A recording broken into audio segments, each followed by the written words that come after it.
지금부터 토론할 내용은 아마 여러분들이 가장 관심이 많은 부분일 것 같습니다. 또한 우리 삶과 가장 밀접한 관계에 있는 내용인데요.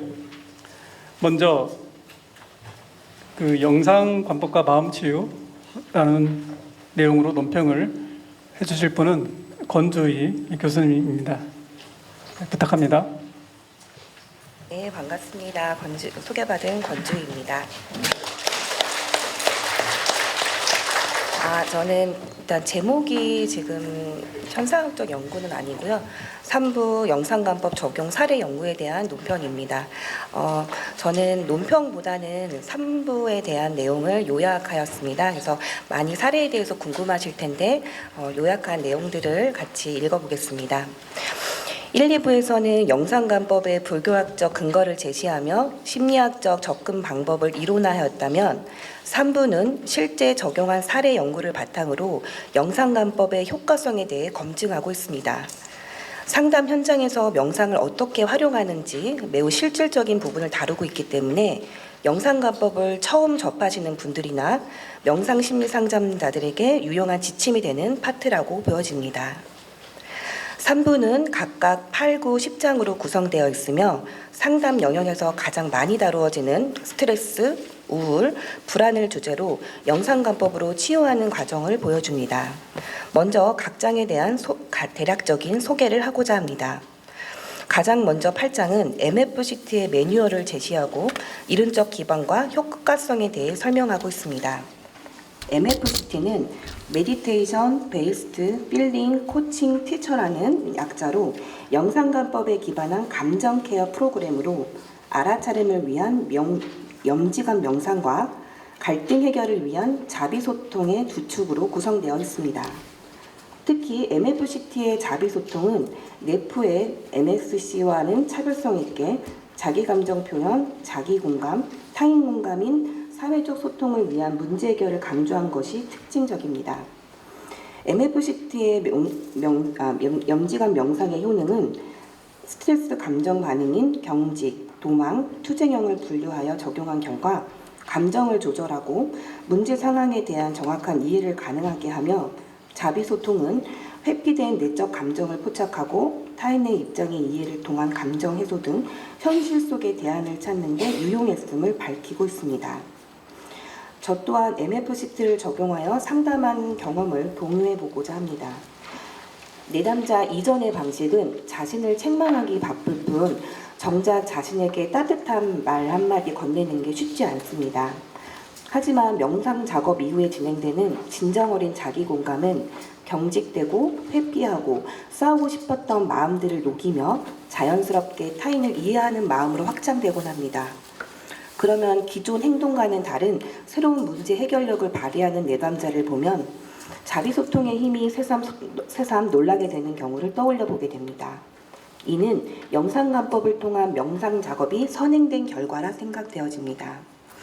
이렇게 MFCT의 명상과 자비라는 가치의 만남이 내담자의 내적 성찰과 문제의 현실적인 대안과 사회적인 관계를 복원하는 데 도움이 되고 있음을 확인할 수 있었습니다. 다음은 9장입니다. 영상관법과 우울증 단일 사례로 우울 정서를 가진 연구 참여자에게 명상 상담을 적용하여 알아차림의 명상의 치유적 효과를 탐색합니다. 우울에 대한 문제 파악과 원인을 분석함에 있어서는 서구에서 개발된 상담적 도구를 도입하고 가족치료, 인지치료, 애착치료의 통합적 관점에 의거하여 우울이 발생되는 메커니즘을 발견합니다.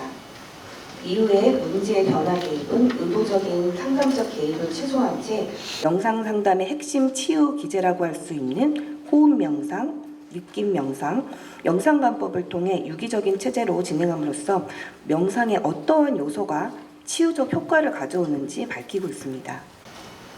그 결과 연구 참여자는 현실에 대한 수용으로써 대인관계의 변화와 우울로 인한 신체 증상이 완화되었는데 특히 호흡을 통한 알아차림이 우울 정도의 압박을 당하거나 감정이 회피하지 않고 호흡으로 돌아오면서 안전한 공간을 제공한다는 것, 그리고 대인관계의 거부에 대한 반응과 연계된 불편한 몸 움직임은 폐구별로 추적하여 충분하게 머무름으로써 또 우울 정서를 불러일으키는 결정적인 순간을 포착하여 영상으로 또는 지켜보기를 통해 실행 대상에 대한 느낌이 사라지고 현실을 수용하고 보다 객관적으로 대응할 수 있는 힘을 갖게 된다고 기술하고 있습니다. 위 사례는 단순히 명상 개입에 따른 변화와 효과에 그치지 않고 질적 측면으로서 명상의 어떠한 요소가 치유적 효과를 가져오는지 단일 사례를 통해서 내밀하게 제시하고 있다는 점에서 매우 의미 있는 사례로 볼 수 있습니다. 상담적 요인이 배제된 채 순수한 명상적 효과를 보기 위한 사례 연구로 유용성이 있다고 판단하였습니다. 마지막 10장입니다. 10장은 코로나 불안과 영상간법의 치유적 효과로 영상간법을 코로나 불안에 적용하였습니다. 그간 영상간법을 적용한 명상상담이 주로 개인의 심리적 측면을 다루었다면 이번 코로나 사례로 인한 불안으로 일반화되고 사회화된 정신건강 영역 측면에서의 연구라 매우 흥미있는 주제라 생각하였습니다. 먼저 10장의 내용을 대략적으로 살펴본다면 9장에서는 우울 단일 사례와는 다르게 22명에 구성된 다중 사례로 불안의 강도가 높은 자영업 종사 대상을 중심적으로 기술을 하고 있습니다. 먼저 개인별로 불안 경험을 유형별로 분류해 보니 코로나 불안은 대부분 간접적인 영향에서 오는 2차적 심리적 수준이라는 것을 파악한 후 심리적 측면에서의 명상 작업의 필요성을 강조합니다. 그렇기 때문에 영상간법을 실시한 결과 상징 심상은 강도, 모양, 색깔의 변화를 가져오는데 이는 감정이 순화된 치유의 경험으로 평가하고 있습니다. 영상간법의 치유 요인으로는 영상간법 각 단계에 인해서 발생하였는데 닮은 영상 떠올리기, 느낌에 집중하여 충분하게 경험하기, 안전한 공간으로서의 호흡 명상, 지속적인 관찰로서의 지켜보기, 인지적 측면으로서의 분한을 야기시키는 원인은 생각의 지각, 영상간법을 통해 문제 해결에 대한 실마리를 발견 등 6가지 요소에 의해서 제시하였습니다. 그 결과 영상간법은 코로나로 인한 불안 감정을 조절하고 현실 문제 해결로서의 대처 행동을 마련하는 데 유용한 방법임을 다시 한번 확인하는 사례가 되었습니다.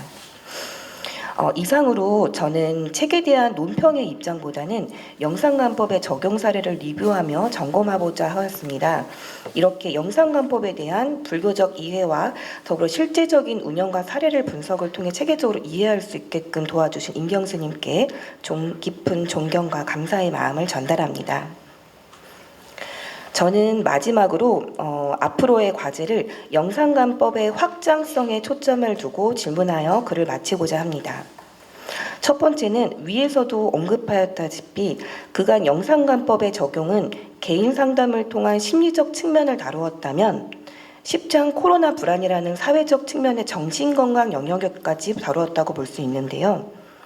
영상간법의 적용이 개인적인 심리적인 측면에서의 사회적인 측면의 정신건강 영역으로 확대되었을 때 보다 중심적으로 다루어야 하는 요소가 있다면 무엇인지 질문 드리고 싶습니다. 그리고 두 번째입니다. 8장에서 보여주셨던 것 같이 MFCT와 같은 영상간법을 기반으로 한 특화 프로그램 개발의 필요성을 느낍니다.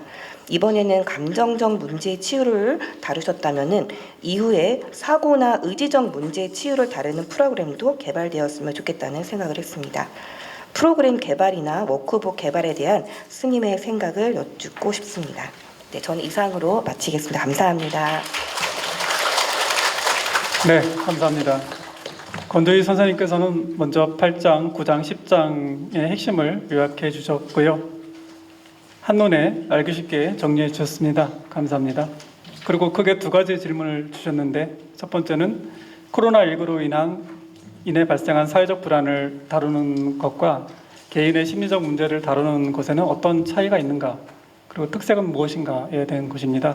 두 번째 질문은 감정형 영상간법 말고 사고형, 의지형 영상간법에 대한 구체적인 것에 대한 질문처럼 보이는데요. 이 부분에 대한 대답은 조금 후에 듣도록 하겠습니다. 그러면 이어서 3부 두 번째 시간입니다. 상담 심리학적 관점에서 본 영상간법과 마음치유라는 내용으로 건양대학교 심리상담치료학과 안세윤 교수님께서 논평해 주시겠습니다. 네, 안녕하세요. 반갑습니다. 전 개인적으로 인경 스님을 알게 된 것은 오래되지 않았는데 공부하면서 인경 스님이 구산 스님과 주고받은 그 편지글을 논문으로 내신 걸 보고 펑펑 울게 됐습니다. 펑펑 울어가지고 그날 저녁에 이제 저는 25년 동안 천주교 신자로 살았는데 불교로 회양해야 되겠다는 마음이 들고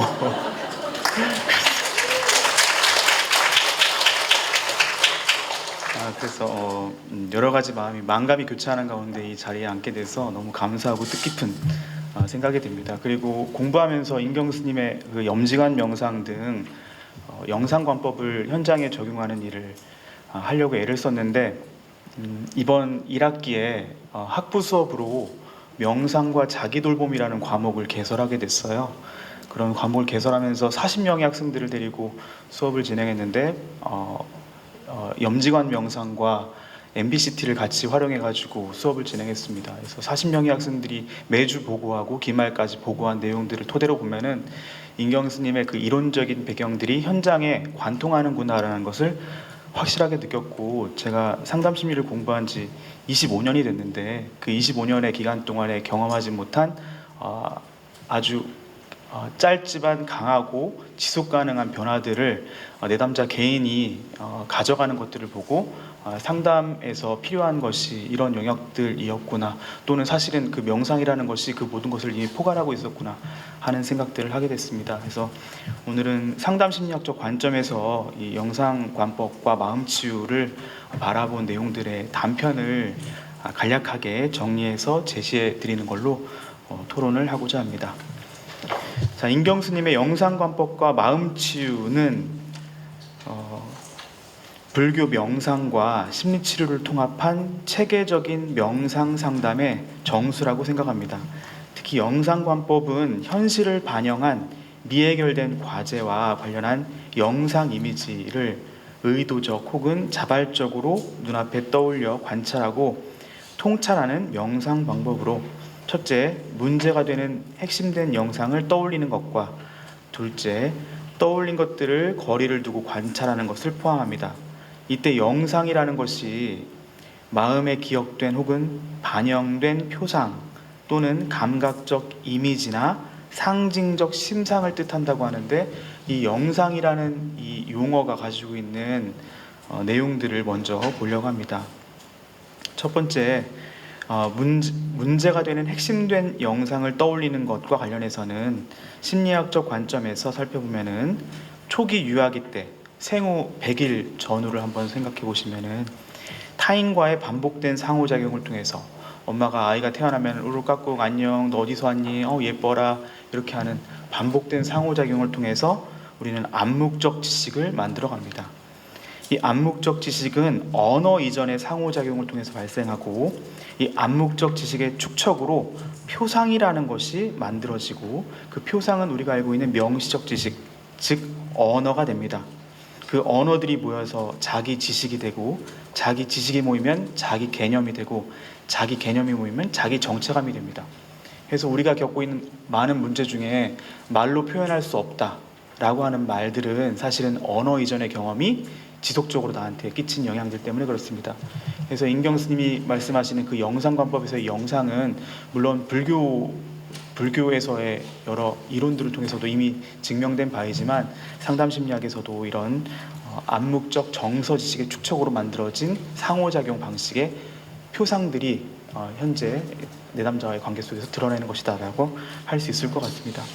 또 이때 만들어진 자기라고 하는 것은 생물학적 자기와 다른데, 그 자기라고 하는 것은 반복된 상호작용 경험을 통해서 만들어진 것이기 때문에 센스 오브 셀프라고 합니다.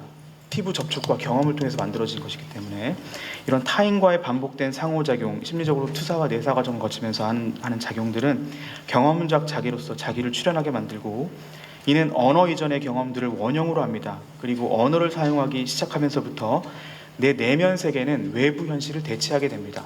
그래서 모든 것은, 아까 일심이라고 하셨는데, 모든 것은 일심이라고 하는 이유가 외부 현실은 곧 내면 세계의 반영이기 때문에 그렇죠.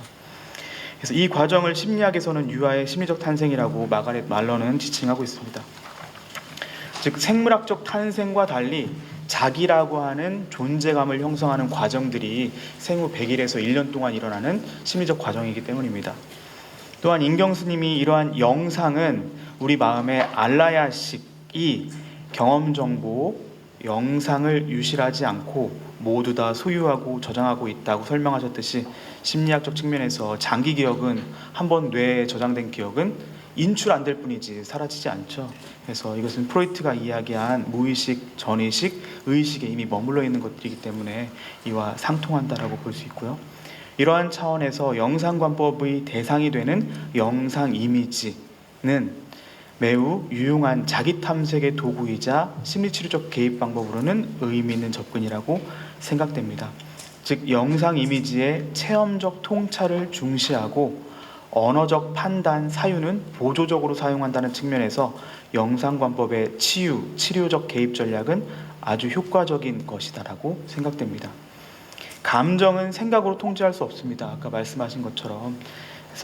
그래서 즉 영상 이미지의 체험적 통찰은 감정은 생각으로 통제할 수 없기 때문에, 즉 언어 이전의 경험들의 축적이기 때문에, 그리고 그 내면 세계는 외부 현실을 대체하고 있기 때문에 영상관법은 심리상담과 차별화되면서도 심리상담적 요소를 포함하고 있고 심리치료를 위한 개입을 가능하게 하는 조건들을 처음부터 가지고 있다고 생각합니다. 그 다음 떠올린 것들을 거리를 두고 관찰하는 것에서 이렇게 교재에서는 플래시를 비추는 작업이라고 설명하고 계신데요. 말씀하신 대로 제3세대 인지행동치료 기법으로서 수용전념 치료가 있습니다. 액트라고 불리고요.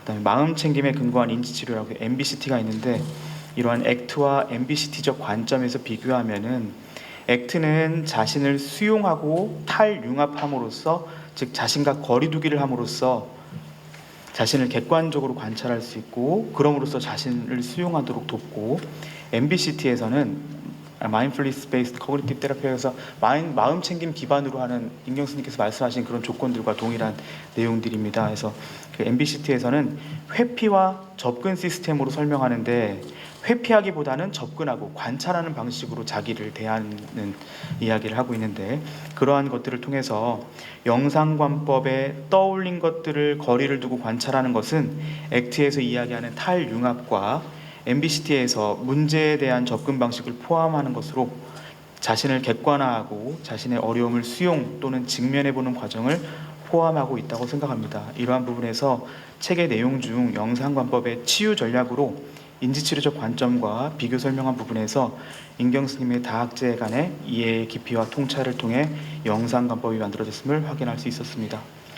특히 임경스님은 이 부분을 염지관, 사티, 사마타, 위파사나 이 세 가지를 합쳐서 염지관에서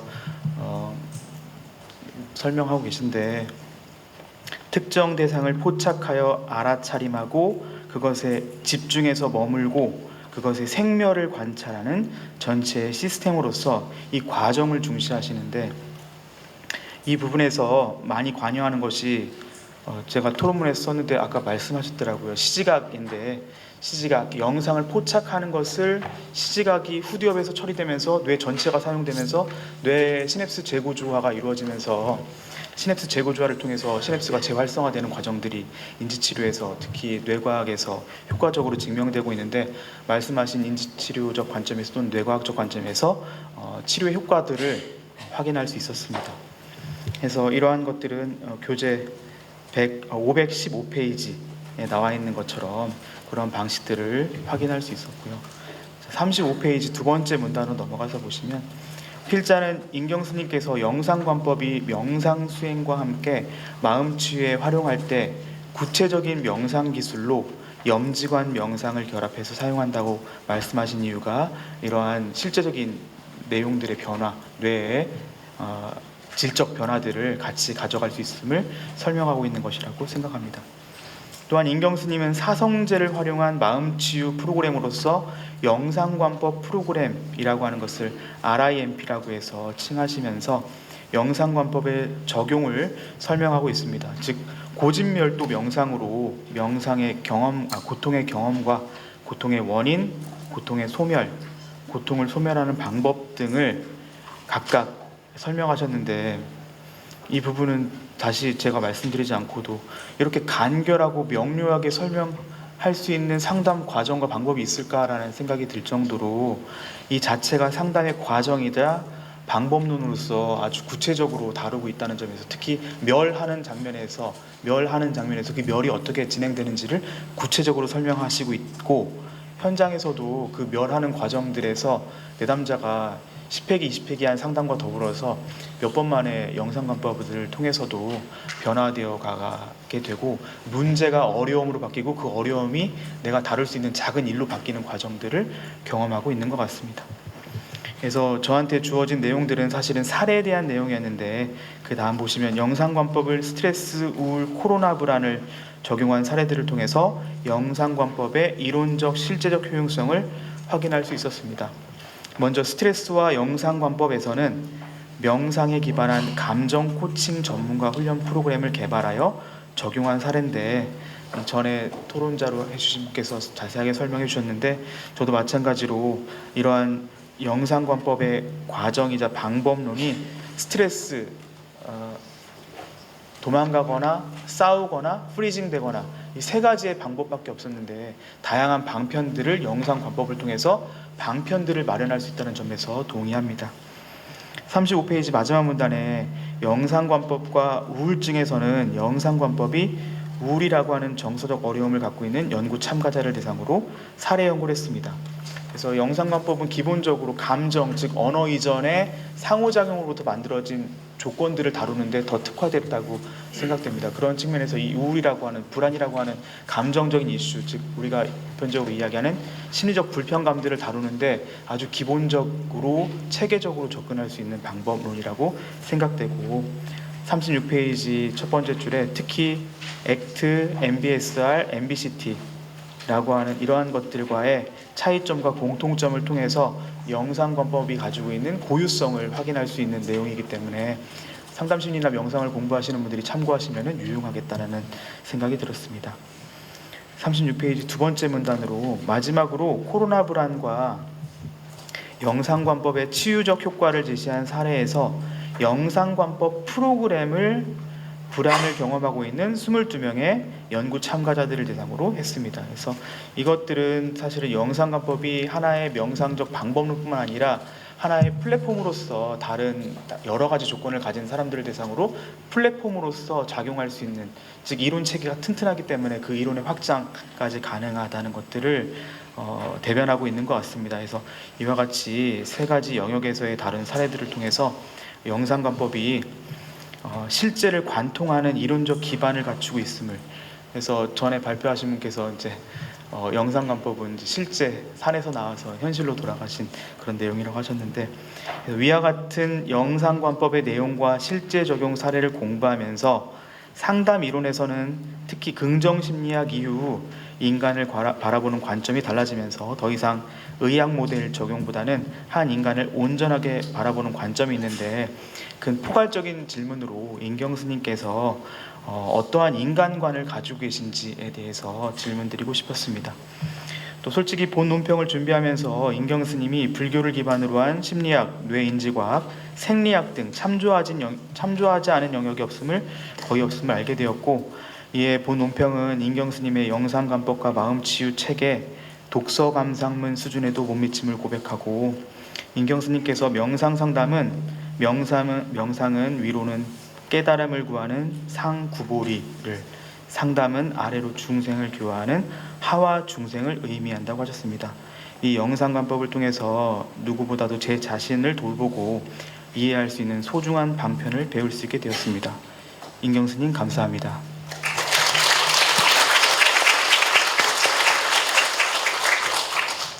네, 안세윤 교수님께서는 크게 두 가지 관점으로 정리를 하셨습니다. 전반부는 영상관법의 기본 개념과 특징을 심리학적 관점에서 비교해서 잘 요약해 주셨고요. 후반부에서는 영상관법을 스트레스, 우울, 코로나19에 적용한 사례들이 갖고 있는 특징을 정리해 주셨습니다.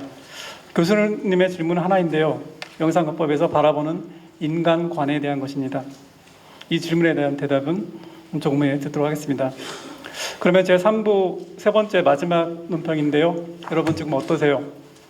재미있으신가요? 네, 힘드시면 잠시 기지개 익히는 시간 한번 갖겠습니다. 네.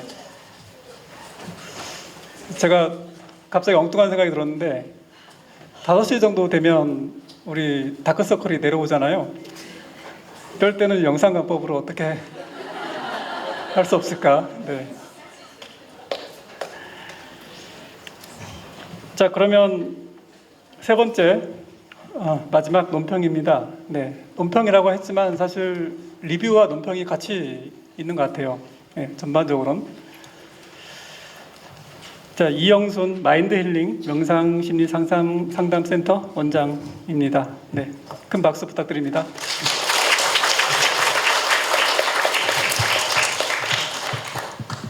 자, 여러분들 지금 제가 앉아 계시는 모습을 보니까 진짜 전부 다 이렇게 꽉 차서 이렇게 되게 초롱초롱한 눈빛으로 쳐다보고 계시니까 지금 이 순간이 이렇게 연결되어 있고 마지막 시간 제가 발표를 앞두고 있는데 이 시간까지 졸지도 않으시고 나가지도 않으시고 우리가 이 임경스님의 영상관법이라는 이 출간 기념에서 토론회를 하고 있는데 여러분들이 계시는 게 저는 지금 이 순간 굉장히 큰 기쁨입니다. 그리고 기대가 됩니다.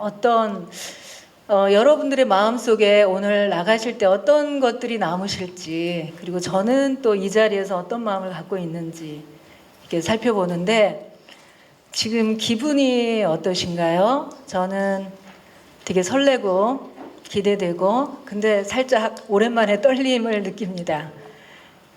그리고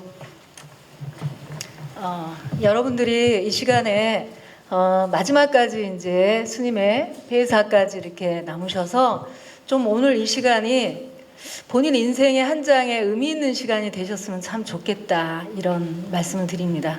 저는 명상을 만난 지가 20대 후반이고 이제 30 몇 년을 지나서 임경스님을 저는 40대 때 이렇게 2006년도에 만나서 공부를 우리 이 앞에 있는 이유인 선생님 안내로 이렇게 공부를 하게 됐습니다. 17년간 명상심리상담센터라는 상호를 가지고 부천에서 심리상담센터를 운영했습니다. 저에게는 굉장히 많은 고민이 있었는데 심리상담이라는 상호, 이렇게 업종명이 심리상담이에요. 근데 심리상담이라고 제가 하기에 상호를 이제 가서 명상상담센터 이렇게 했는데 사람들이 명상을 상담하나? 그러면 이거를 심리상담이라고 또 이해를 하실까? 그래 또 가서 또 바꿨어요. 그냥 심리상담, 마인드힐링 심리상담센터. 그러다가 또 이제 명상심리상담센터. 제가 상호를 여러 번 바꿔서 프린트를 이제 해놓고 필요할 때마다 기간에 그거에 맞춰서 이렇게 제출했습니다. 가장 누구보다 임경스님의 영상관법 책을 기다렸고 그 이유는 제가 현장에서 가장 17년간 그 내담자들을 상담하면서 했던 가장 핵심 전략이거든요. 그리고 스님이 지도자 양성을 하시는데 이 핵심 영상관법은 감정의 영상관법 외에는 노출을 금하시는 내용이에요. 근데 사실 이 책에 지금 어마어마한 매뉴얼이 들어 있습니다. 이게 감개무량한 거예요. 그러니까 저희는 얼마 전까지 공식적으로 제가 프로그램을 어디 나가서 해도 노출을 하지 않는 그 저희 명상 상담의 솔루션, 그러니까 어떤 그런 부분을 스님의 책에 지금 실려 있고요.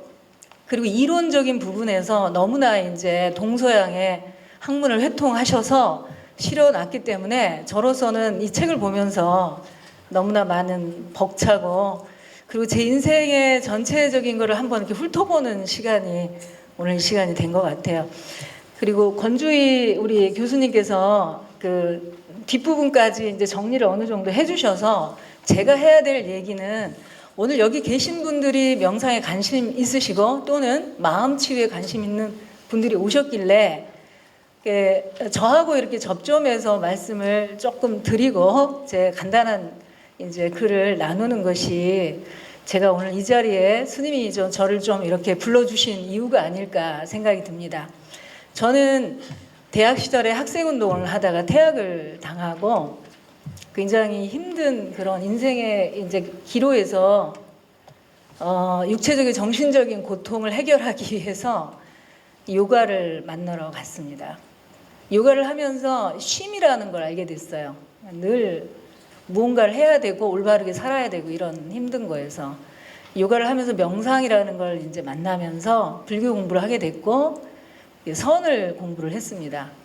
그래서 그 해방감을 느꼈고 내 인생에 이제 부처가 돼야 되겠다. 저에게는 굉장한 그 자유를 줬지만 현실에서의 삶은 좀 괴리가 많이 됐어요. 그런 어려운 부분에서 요가원을 이제 운영을 하면서 명상 요가 쪽으로 제가 이제 공부한 게 불교의 부처님 가르침이고 그러면서 많은 사람들을 심신을 몸과 마음을 치료하는 일을 하다가 40대 임경스님 요가 지도자 교육을 제대로 하려고 또는 저도 인간관계에서 뭔가 어떤 그런 어려움을 해결하려고 스님을 만나면서 제 개인적인 삶에 주변의 대인관계나 여러 어려움들이 해결이 됐어요. 너무 놀랐고 그리고 요가 지도자들 수업으로 이제 영상감법을 도입을 했는데 어머님을 중학교 때 이제 사례 연구를 해야 되잖아요. 제가 공부하면서 어머님이 이제 중3 때 이분이 에어로빅을 8년 동안 아침 저녁으로 2번 이렇게 하는데 가슴이 닫혀 있고 고관절이 닫혀 있고 그리고 요가를 해도 이게 풀리지가 않아요. 그런데 영상감법으로 어머님의 그 자살하셨던 어머님의 그 상처를 영상감법을 떠올리고 나서 굉장히 오랜 세월 저를 붙들고 울고 그 다음에 굉장히 이제 가슴이 아파서 큰 병이 생긴 걸로 생각해서 병원을 이제 가셨어요, 이분이. 근데 이 응어리가 풀리면서 이게 가슴이 펴지고 고관절이 열리고 그러니까 제가 뭐냐면 몸을 찢고 뭐 늘리고 이렇게 해더라도 마음의 응어리가 풀리지 않으면 아까 계속 아리아식이 몸의 느낌이 저장돼 있다 그러잖아요. 마음의 응어리를 풀리지 않으면 몸을 암만 열심히 오랜 세월 운동을 하고 이걸 해도 몸이 열리지 않는다라는 거를 저는 이제 스님의 이 명상 상담 공부를 하면서 확연히 느끼고 업종 변경을 제가 했습니다. 부천에서 요가원을 3개를 운영할 정도로 성공한 사업가였지만 대학원을 들어와서 스님한테 석박사하고 심리상담 특히 명상상담으로 영상감법으로 하면서 저를 일반 상담소 해결하지 못했던 그 다른 곳에서 굉장히 오랫동안 1년이고 6개월이고 이렇게 했던 사람들이 스님의 8회기 프로그램 또는 10회기 영상감법을 통해서 해결한 사례는 무수히 많습니다. 그래서 지금까지 아마 제가 계속 그 부천에서 이런 심리 상담 현장에서 일을 계속 할 수 있었던 것들은 40대 때 제가 우연히 뭐 이런 걸 알고 그렇게 한 건 아니지만 스님을 만나면서 이런 혜택을 제가 받은 덕분인 것 같아요. 여러분들이 오늘 임경스님이 영상감법과 또 오늘 이렇게 해주신 교수님들의 말씀을 통해 또 여러분들과 만나는 접점이 되었으면 합니다. 일단 제가 네, 저기 죄송한데요, 예. 이영순 원장님 이제 시간이 다 됐기 때문에 예. 질문 위주로만 예, 네, 예. 마무리해 주시면 감사하겠습니다. 네, 감사합니다. 저는 이걸로 그러니까 글은 읽어보시면 좋겠고 제 이제 가장 그 심리상담소에 많이 찾아오는 분들이 우울증이잖아요. 예, 그래서 우울증과 관련해서 제 앞에 글을 좀 이게 여러분들이 참고하시면 될 것 같고 저는 마지막 부분에 스님께서 그 8회기 16시간의 영상가법 중심의 명상상담 전략을 통해서 명상적 개입 위주로 접근함에도 10년간의 고질적인 만성 우울 증상인 위험이 개선되고 의도적 개입을 안 한 대인관계의 자연스러운 정리가 될 정도로 편안해짐의 결과가 기적같이 놀랍습니다. 언어 상담과의 차별성을 분명히 파악할 수 있는 영상 상담의 신뢰를 볼 수 있는 좋은 사례 연구라고 보입니다.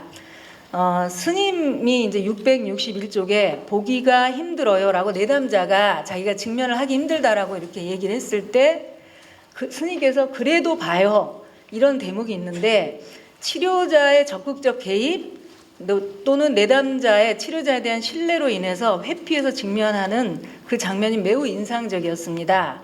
스님께서 1장에서 감정형 영상관법의 1단계인 공감과 경청 단계에서 치료자에 대한 내담자의 믿음과 의욕이 잘 구축됨이 효과적인 치유작에 도움이 된 것으로 여깁니다.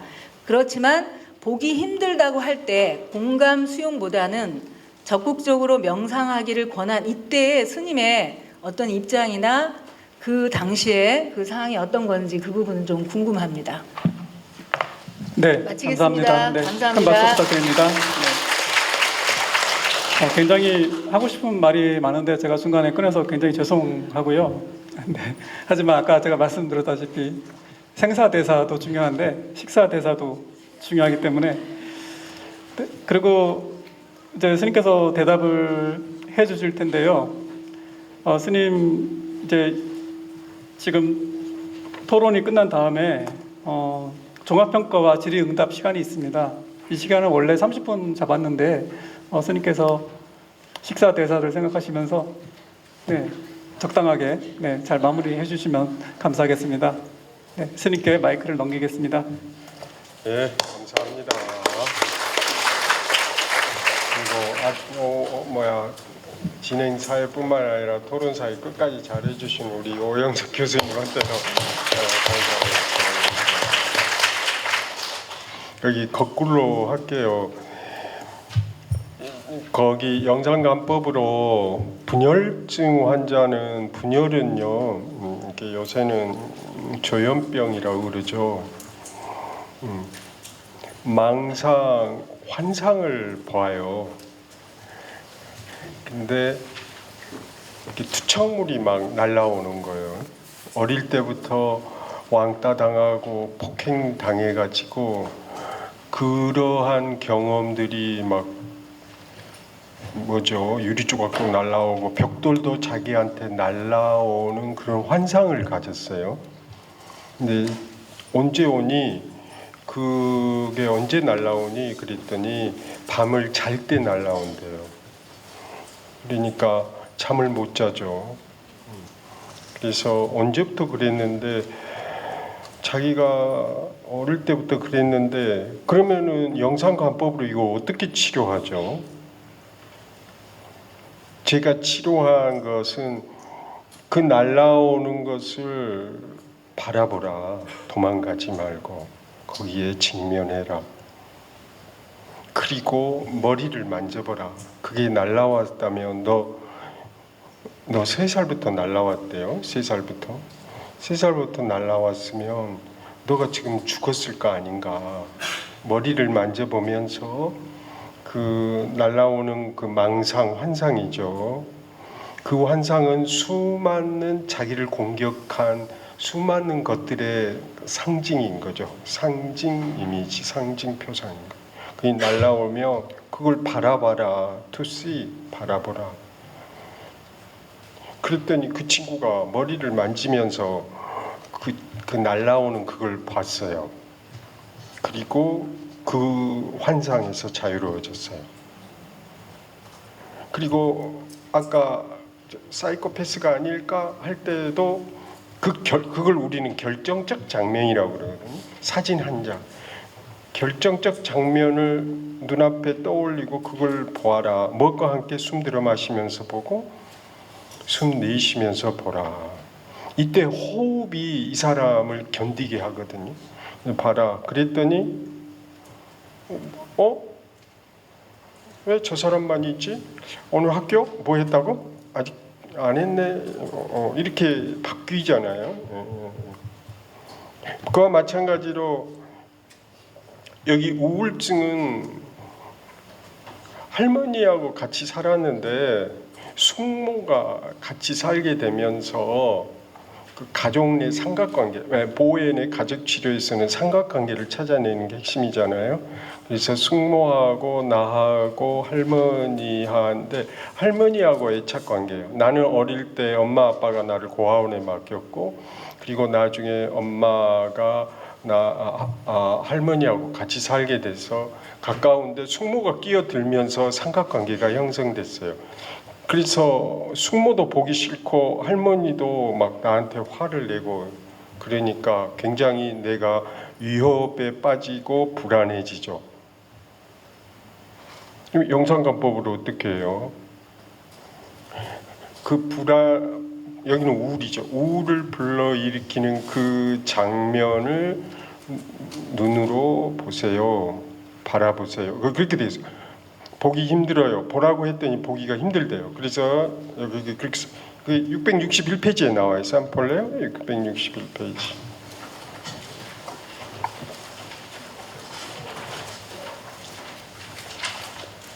661페이지 위에서 밑에 하나, 둘, 셋, 넷, 다섯, 여섯 번째 줄 할머니와 숙모가 머리가 안 보여요. 가슴밖에 안 보여요. 머리 보고 싶지 않는 거죠. 싫으니까. 그럼 계속 봐요. 계속 바라보니까 어떤 감정이 일어나요? 보기가 힘들어요. 나 보기 싫어요. 이런 뜻이에요. 보기 힘들어요? 그래도 한번 봐요.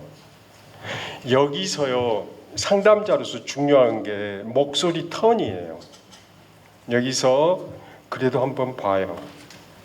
이렇게 이야기하는 거하고 한번 보시죠. 그래도 봐봐요. 이렇게 한 거하고 결정적 차이예요. 이 부분은 그 고객과 내담자 간의 그 라포 형성의 핵심 키워드는 지시적 상담, 지시적이고 권위적인 냄새가 안 나야 돼요. 어디에서요? 목소리 턴에서. 그래도 한번 보지? 이렇게 하는 거하고 그래도 한번 봐요. 굉장히 저음이고 낮으면서 그 안에 따뜻함이 들어있는 목소리가 설득력이 있어요. 굉장히 키포인트 중요한 요점이고 제 경험에 의하면 이론보다 더 중요한 게 이 턴, 목소리 턴이에요. 굉장히 중요해요. 상담자들이 갖춰야 할 자질 가운데 하나라는 거고 그 다음에 DBT 이야기가 아까 나왔는데 Dialectic Behavior Therapy잖아요. 변증법적 행동치료인데 변증법 그러니까 경계선 성격 장애를 치료하는 리네한 여성학자가 개발한 프로그램인데 왜 변증법이냐? 교사나 스님들이나 비상담자들이 너무 이렇게 해라 저렇게 해라 지시적이고 권위적 상담이에요. 그리고 한 가지는 아까 ACT, ACT처럼 적극적이고 절대적으로 무조건적 수용해라. 이 두 가지가 양극단이잖아요. 상담자가 취할 수 있는 태도는 두 가지 가운데 하나인데 어느 걸 택하고요? 인본주의에서는 이제 무조건 공감하라 이렇게 이야기하죠. 근데 이 경계선 성격 장애는 무조건 공감을 하면 이 사람이 나한테 관심이 없구나. 상담자가 내담자인 나를 방치하고 있다고 느낀대요. 리네안에 의하면. 그리고 반대로 어떤 내담자들은 적극적으로 상담자가 이끌어 주기를 원해요. 한국 교육 시스템에서는 주입식 교육이 강하니까 그런 내담자들이 아마도 많을 거예요. 현장에서 상담하시다 보면. 그래서 이 두 가지 요소 그러니까 적극적으로 개입해서 이끌 거냐 절대적으로 내담자한테 맡길 거냐 그리고 어느 타이밍에 그래도 한번 봐요. 이렇게 이야기할 거냐. 달마도를 보면 눈이 이렇게 크잖아요. 그래서 투시 바라보라. 자기의 힘들고 어려운 점을 피하지 말고 바라보라. 근데 대부분 고객들은 혼자 할 수가 없어요. 그래서 전문가인 또 여러분들이 함께 해줘야 된다. 그러면 우리 명상 상담 이 영상 관법은 함께 하는 거다. 동행자다. 상담자하고 내담자하고 관계에서 치료자나 상담자는 갑이 아니다. 함께하는 동반자다. 깨달음의 길을 함께 걸어가는 도반이다. 그래서 함께 하자 이런 태도를 이런 인간관계 그러니까 깨달음과 모든 본성은 환자에게나 상담자인 나에게나 서로 어떻다? 다르지 않다. 구산 스님이 저한테 했던 결정적인 말은 너하고 나하고 다르지 않다. 예. 제 스승이잖아요. 제가 10대 때 만났어요. 구산 스님은 60대잖아요. 할아버지 뻘이죠. 그런데 그 스님이 너하고 나하고 서로 진리는 다르지 않아. 너하고 나하고.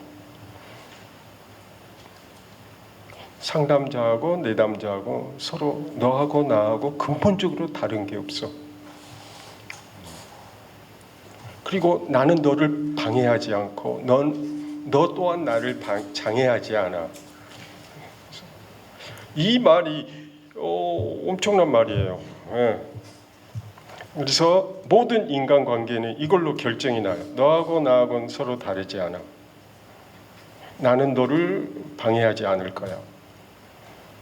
서로 자유롭고 서로를 존중하고 갑을 관계가 아니에요. 우리는 함께 진리를 길에 함께 가는 동행자고 순례자다. 이게 명상상담의 그 깨달음을 향한 모든 인간이 가지고 있는 기본적 자세가 그럼 바로 너하고 나하고는 다르지 않다 이거 아닌가. 그리고 앞으로 또 질문이 앞으로 뭐 프로그램 개발 또 뭐 이런 거 해야 되지 않나. 근데 예 너무 길게 하는 것 같은데 계속 그래서 앞으로 계속 같이 노력하고 같이 동행하기를 바라겠습니다. 네, 스님 감사합니다. 스님 아직 안 끝났는데요. 이제 사실은 그 제3부가 종합평가 및 질의응답이잖아요. 청중 질의를 그래도 한두 분 정도 받고 끝나는 게 좋을 것 같아서 네, 그것까지 해주시면 감사하겠습니다. 청중 여러분 가운데 스님께 혹은 다른 여러 교수님들께 질문이 있으신 분은 네, 마이크를 사용하셔서 질문해 주시면 감사하겠습니다. 아무래도 시간 관계상 두 분만 질문을 받도록 하겠습니다. 네, 저기 뒤에 계신 선생님, 네, 질문. 네, 오늘 굉장히 많이 관법에 대해서 이제 궁금해서 왔는데 좀 많이 처음이었지만 그래도 많이 이해를 하게 되었어요. 근데 오늘 간단하게 제가 궁금한 것은 화엄경 이런 쪽에서 의상님의 그 화엄간 수행이 있는데요. 그 화엄간 수행 그 관법하고 이 영상 관법에서 공통적인 잘 모르지만은 공통적인 부분이 끝까지 봐라 이거였던 것 같은데 어떻게 제가 이해를 해야 될지 한번 궁금해서 질문을 드립니다. 오케이. 대답하는 거예요? 화엄관이다라고 했을 때 화엄관 이사법계, 사사무예법계 여러 가지 있는데 그 가운데서 이제 제일 대표적인 게 해인산매예요. 대표적인 게 해인산매고 방금 구산 스님의 그 입적계에서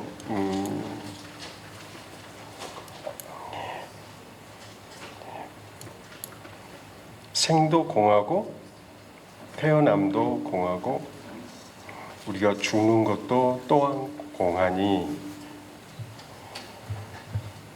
나 미소 짓고 가리라. 그리고 구산 스님의 스승이신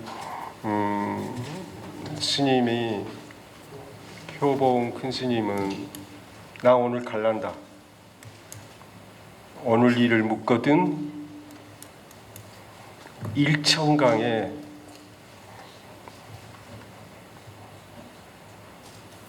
달이 비치네. 그게 해인산매예요. 해자는 바다 해자고 이는 찍다 이거예요. 아니, 사실은 인경스님이 인자도 어질인이 아니에요. 인경스님 안어지인가 봐요. 인경스님 인자도 찡글인이에요. 도장인이에요. 그래서 하늘의 달이 강물에 찍히는 걸 해가 강물에 찍히는 거예요. 그래서 부처님의 햇살이 여러분 가슴에 찍혀요. 그 지혜의 빛이. 해인이랄 때 일천강이라고 하는 것은 수많은 강인데 수많은 마음이 부처님의 깨달음이 그 안에 스며들고 그 안에 찍혀 있어요. 그게 우리의 본성입니다. 그게 깨달음의 빛이고. 그러면 됐지 않나요? 네, 네. 네, 감사합니다. 다시 한 분, 네, 질문 부탁드리겠습니다. 마지막 질문입니다. 네. 저는 책 내용보다 근데 스님께 이런 질문 드려도 괜찮을지 모르겠는데요. 오늘 이렇게 논평 과정에서도 책의 분량이 많이 언급이 됐는데, 근데 이 어마어마한 책을 쓰시는 과정에서도 어쩌면 쓰시는 입장에서는 더 담고 싶었지만 그러지 못하신 부분도 혹시나 있지 않을까. 그래서 책에는 담겨 있지 않지만 혹시 스님 입장에서 쓰시다가 이 부분은 차후로 혹시 미뤄둔 내용이 혹시 있으신지 궁금해서 여쭤봅니다. 아이고, 그걸 나 생각을 해본 적이 없어가지고 대답하기가 어려운데, 사실 이게 이 책이 단박에 이루어진 게 아니고 한 10년 논문을 꾸준히 써온 거 가운데 있고, 이거 반은 기존에 쓴 거고 반은 새로 쓴 거예요. 그리고 특히 거기 페이지 몇 페이지에 보시냐면은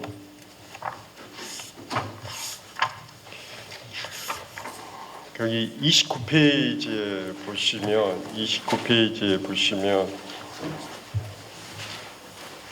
거기 동방문화대학원대학교에서 박사학위 받으신 분들 영상감법 그 2011년부터 2011년 유아 염지관 명상 프로그램 개발과, 여기 염지관이라는 용어가 나오죠.